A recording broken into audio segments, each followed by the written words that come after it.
días y bienvenidos a Iceberg de Valor, el podcast de inversión basado en el Value Investing.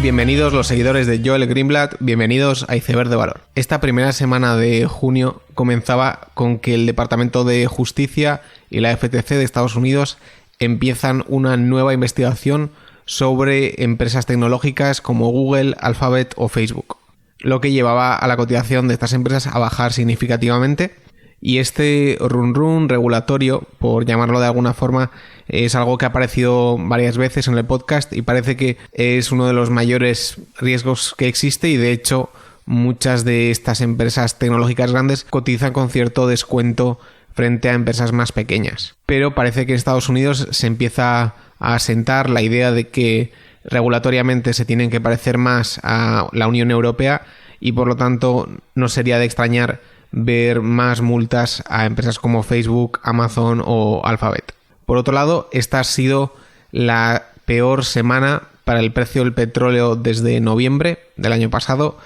y bueno, es difícil encontrar razones a bajadas de este tipo, pero se ha señalado principalmente a la guerra comercial por un lado y también que el sentimiento en cuanto al vehículo eléctrico pues parece que va calando en el mercado y eso ha hecho que el precio del petróleo baje, además de que bueno, ciertos inventarios han aumentado ya que la producción en Estados Unidos de petróleo sigue aumentando. Y de hecho el dato curioso es que ahora mismo las empresas del sector energía constituyen un 5% del Standard & Poor's 500, que es un nivel tan bajo como en 1999, que era precisamente donde existía el fenómeno de la burbuja.com, y de hecho el petróleo estaba a $10 el barril. Así que parece que esta comparación histórica da una idea del pesimismo que rodea a todo el sector. En cuanto a resultados de las compañías, han publicado dos empresas que habían salido a cotizar relativamente hace poco, y esas eran Beyond Meat y Zoom, que ambas se caracterizaban por salir a unos múltiplos sobreventas bastante espectaculares, pero aún así en ambos casos los resultados han superado las expectativas y ambas acciones se han revalorizado bastante. Y tengo que admitir que son empresas que no me gustan mucho. Por un lado, Beyond Meat es curioso la gran cantidad de inversores retail que sin saber nada de inversión han comprado Beyond Meat, algo que ayuda a explicar en cierta forma la cotización, pero por otro lado tampoco es que sea un producto que me guste mucho en cuanto a ventajas competitivas, ya que sí que parece que es un sucedáneo de la carne y eso pues tiene un recorrido tremendo, pero además de Beyond Meat existen otras empresas que hacen exactamente eso e incluso de formas más sofisticadas, ya que Beyond Meat simplemente es un sucedáneo de carne hecho con diferentes plantas y similares, mientras que otras empresas intentan desarrollar más una carne sintética o algo más sofisticado. Además, yo lo veo más como una moda que en cuanto salga un producto nuevo de una empresa que sea más grande como Nestlé o otra empresa alimentaria y sea superior a Beyond Meat, pues claramente sus ventas bajarán bastante y creo que todo lo glamour que vemos ahora mismo pues se desvanecerá. Y la otra empresa que he mencionado es Zoom, la empresa de videoconferencia, que no hay ninguna duda de que ha arrebatado cuota de mercado a Skype y otras muchas empresas y lo ha hecho de forma espectacular, con retenciones muy altas y con unas economics aparentemente muy buenas. Sin embargo, hay que tener en cuenta que cotiza a 40 veces ventas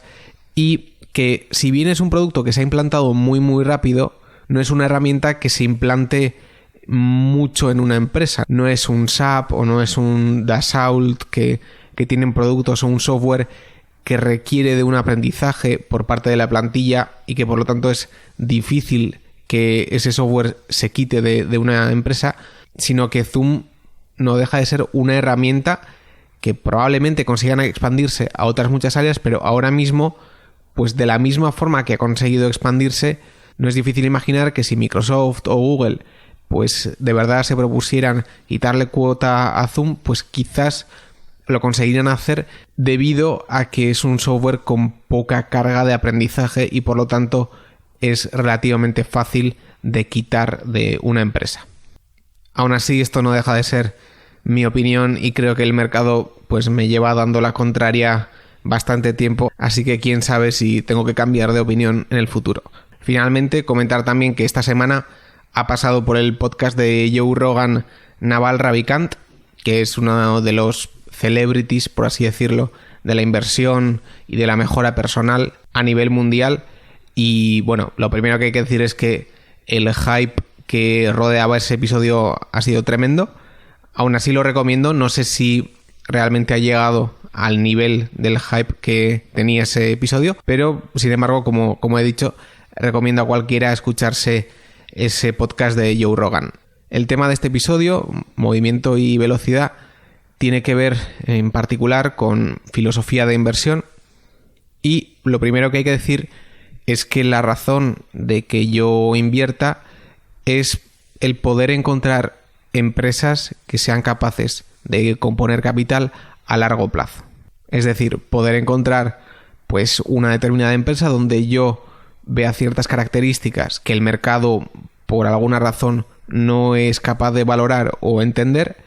y que bueno, después de una compra ahora, dentro de 6-7 años, pues haya multiplicado su valor pues varias veces el precio de compra de ahora mismo. Entonces, creo que la mejor estrategia para hacer esto mismo es el de leer la historia de las grandes compañías que hoy en día tenemos, para así poder desarrollar un olfato, entre comillas, de qué hace a una empresa grande. Y por lo tanto, al estudiar compañías como Haico, Sherwin-Williams, Salesforce, Constellation Software o Mastercard,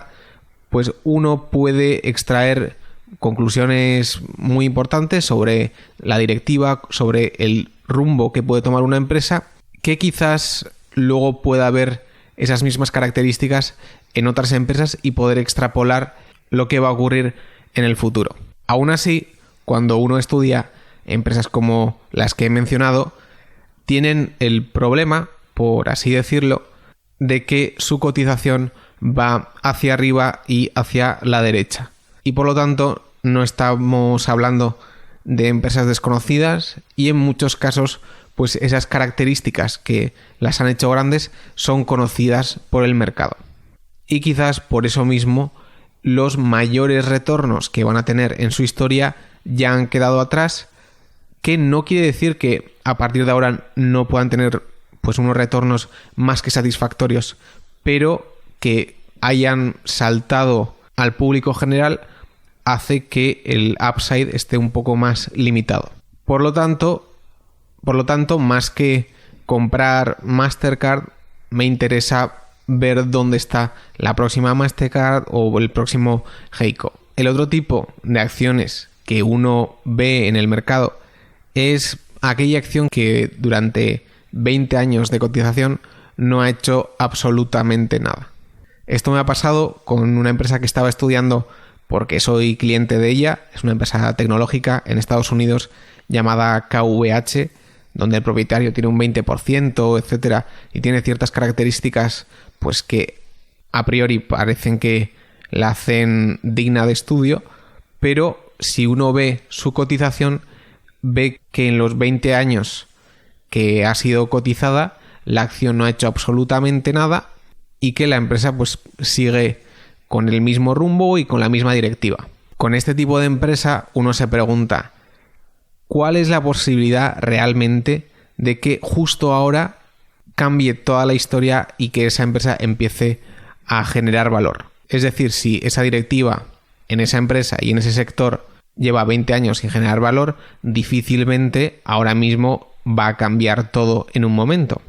Y creo, por lo tanto, que las frases como una microcap es una microcap por alguna razón o una acción ilíquida es ilíquida por alguna razón, pues creo que esas frases en muchos casos tienen bastante sentido. Por lo tanto, llegamos a que hay acciones que son muy buenas y con una calidad por encima del mercado que cotizan a unos precios un poco altos, pero quizás los merecen. Y hay otras empresas que durante 20-30 años no han hecho absolutamente nada y por lo tanto merecen el descuento al que cotizan.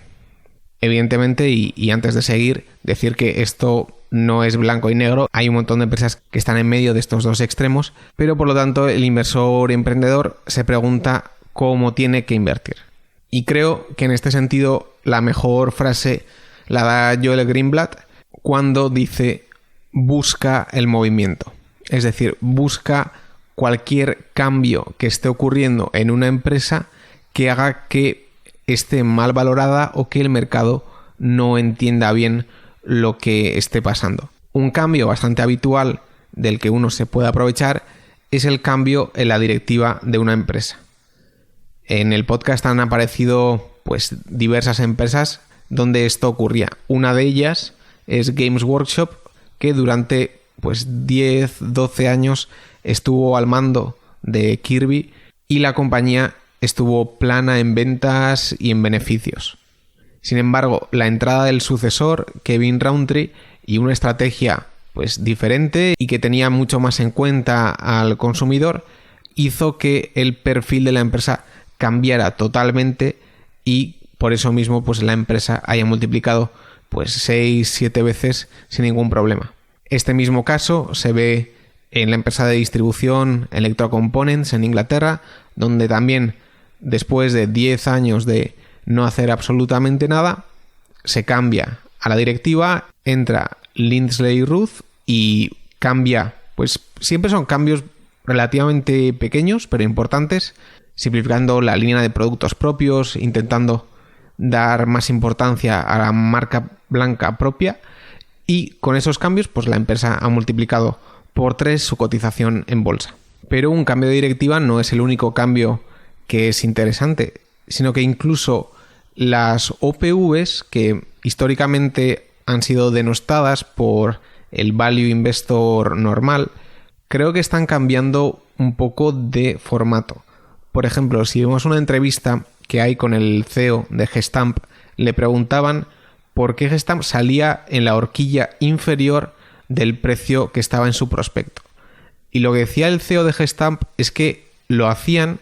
porque querían que el mercado tuviera una percepción muy positiva de la empresa y por lo tanto, saliendo con un precio inferior, había más probabilidades de que la acción tuviera una progresión hacia arriba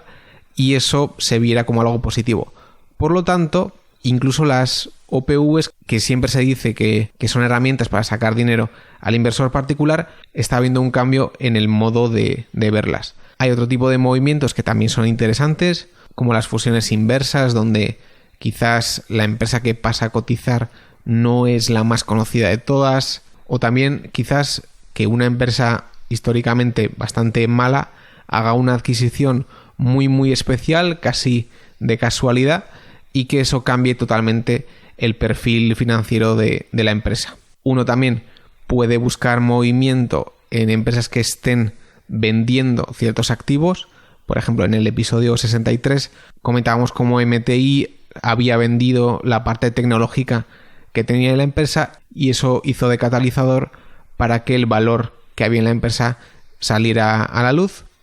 Y también a veces ocurre que en una empresa ocurre cierto evento muy especial, muy raro,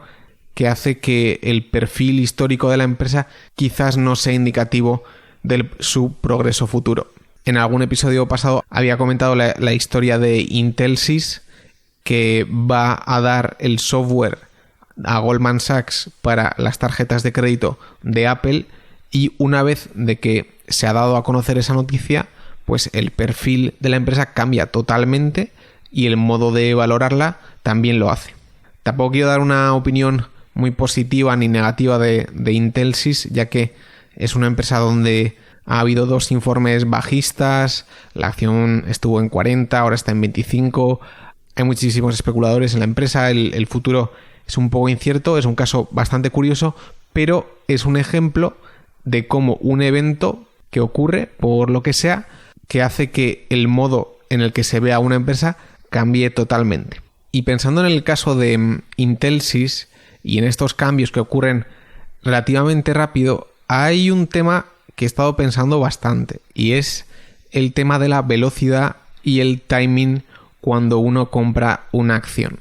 Uno de los grandes mantras de la inversión en valor es que es un modo de invertir pues muy pausado, donde la paciencia es muy importante y por lo tanto uno podría pensar que un inversor en valor no compra rápido o que no toma decisiones fugaces. Aún así, en muchos casos, quizás Intelsys sea uno de ellos, ocurre que la ventana de oportunidad pues es relativamente pequeña y hay un tiempo donde el inversor tiene que tomar una decisión y la revalorización o la no revalorización ocurre muy muy rápido.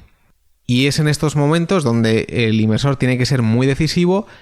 y tomar la decisión de inversión o no, pues con la información que exista y teniendo en cuenta los riesgos que hay.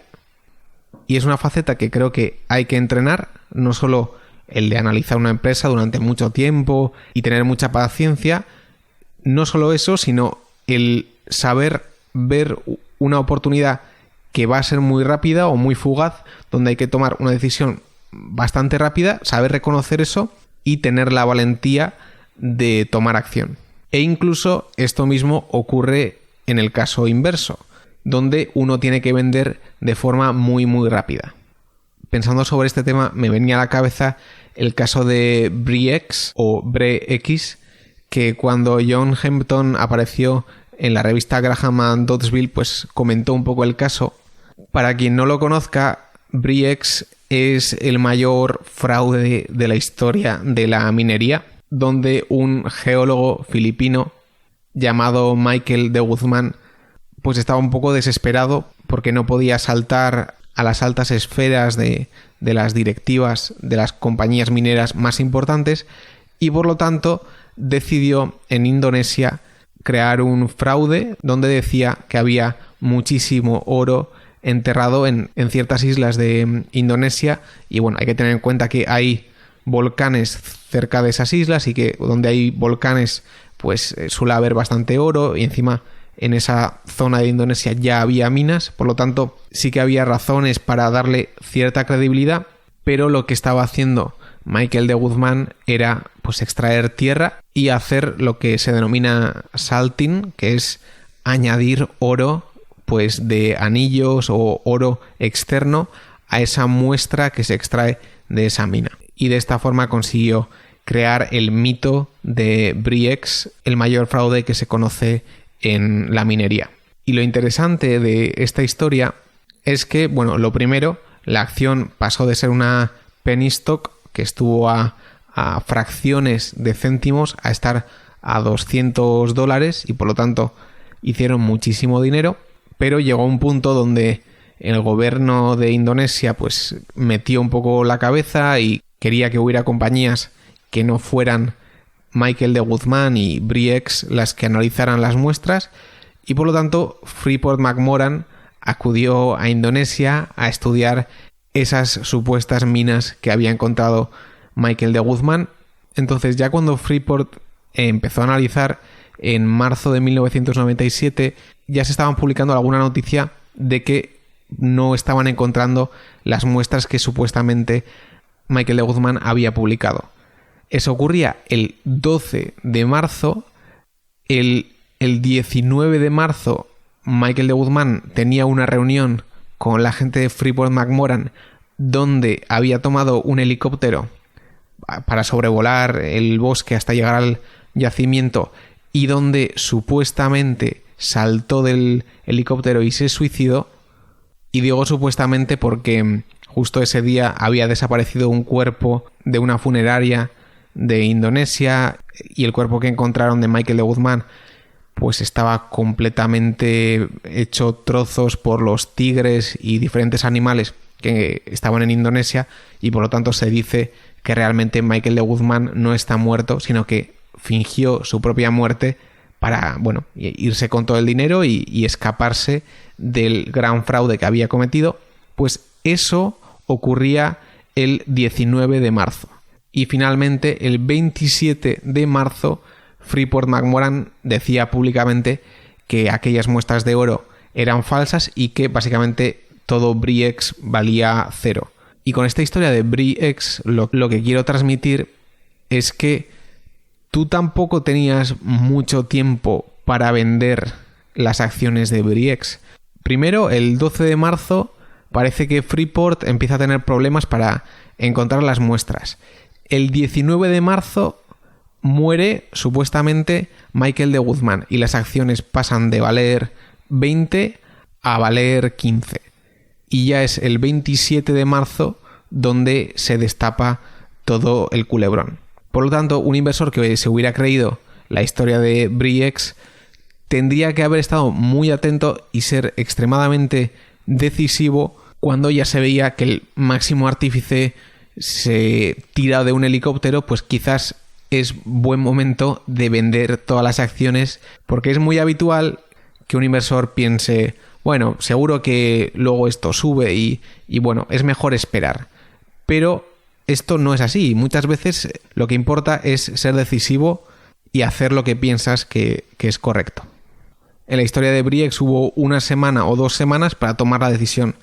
A veces hay un día y a veces hay 6 meses donde tienes una ventana de oportunidad, tanto de compra o de venta, para tomar una decisión. Pero de la misma forma que un inversor emprendedor tiene que buscar cambios en empresas, tiene que ser capaz en muchos casos de tomar decisiones rápido con la información que tiene. Con esta última nota termino el episodio. Espero que os haya gustado. Anunciar también que durante las 2 siguientes semanas como mínimo no va a haber más episodios de Iceberg de Valor, ya que yo me voy por trabajo a Alemania. No sé si alguien estará por Braunschweig, Erfurt o Nuremberg, pero si alguien está por ahí que me avise. Y decir también que desde la vuelta de Navidades he hecho un episodio por semana, lo cual no es fácil. He hablado de Expel, Photo.me, MTI, Games Workshop, Ferronordic, un montón de empresas, y creo que en cada episodio intento hablar de cosas interesantes y creo que no hay ni un minuto de relleno en los podcasts que hago, pero eso mismo significa que tienen muchísimo trabajo por detrás y que no está mal tomarse un par de semanas de descanso para generar más ideas y pensar con más tranquilidad. Así que espero poder volver a finales de junio y seguir haciendo más episodios interesantes. Hasta entonces, nos vemos y seguid aprendiendo.